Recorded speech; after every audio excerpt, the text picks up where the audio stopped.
Ay kaluoy, siyam ka mga ido ang napatay sa nagluntad nga sunog sa ikatatlo nga panalgan sa isa ka building sa Bacolod City kahapon. Pasado las 11 kahapon sang agas ang nagluntad ang sunod sa bahin sa Barangay Villamonte. Ang building ang ginapanag-iyahan sa mag-asawa nga Noel kag Jane Chu.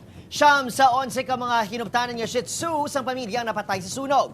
Lakip sa mga napatay ang 4 ka mga tutoy kag ang bago bata nga Iloy Sini. Sa pagpangusisa sa Bacolod BFP, posible nagka-short circuit sa linya sa kuryente sa kwarto sa mag-asawa.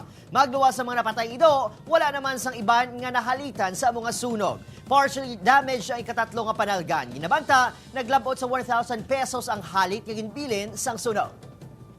Ning nag-serve na niya yung lessons, kag tapos maano siya mapalapit siya sa Ginoo kay siya man ang makahatag sa aton. Aton nga life kay duwa man lang na di ka forces between God and sa enemy.